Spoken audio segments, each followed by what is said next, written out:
হিলি স্থলবন্দরে রমজানে নিত্য প্রয়োজনীয় পণ্যের বাজার পরিস্থিতি স্বাভাবিক রাখতে আমদানি সরবরাহ ও প্রতিযোগিতা বিরোধী কর্মকাণ্ডে পর্যবেক্ষণ ও বন্দরের ব্যবসায়ীদের সাথে মত বিনিময় করেছেন বাংলাদেশ প্রতিযোগিতা কমিশনের উপপরিচালক দীনেশ সরকার। বুধবার দুপুরে হিলি পানামা পোর্টের সম্মেলন কক্ষে বন্দরের ব্যবসায়ীদের নিয়ে এই মতবিনিময় সভা অনুষ্ঠিত হয়। মতবিনিময় সভায় রমজান মাসে পণ্যের সরবরাহ ও বাজার পরিস্থিতি স্বাভাবিক রাখতে নানা বিষয়ে আলোচনা করেন।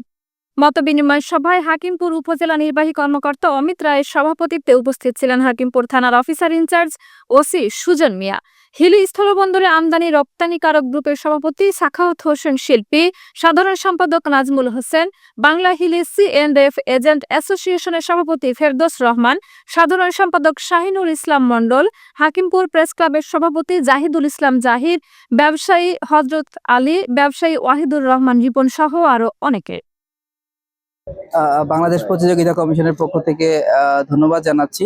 আমরা আজকে মূলত এখানে আসছি যে আসন্ন রোজাকে সামনে রেখে আমাদের যেন সাপ্লাই চেইন ম্যানেজমেন্টটা যেন সুস্থ স্বাভাবিকভাবে হয় এবং কোনো ধরনের সিন্ডিকেট যেন সৃষ্টি না হয়, বাজার যেন প্রতিযোগিতাপূর্ণ হয়।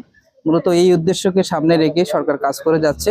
তো সরকারের একটি অন্যতম বডি হিসেবে বাংলাদেশ প্রতিযোগিতা কমিশনও কাজ করে যাচ্ছে এই বিষয়গুলো আলোচনা করবার জন্যই, এবং যেন কোনো সমস্যা না সৃষ্টি হয় সেই বিষয়গুলো মিট আপ করার জন্য আপনাদের সকলের সঙ্গে মত বিনিময় করবার জন্য আমরা এখানে এসেছি।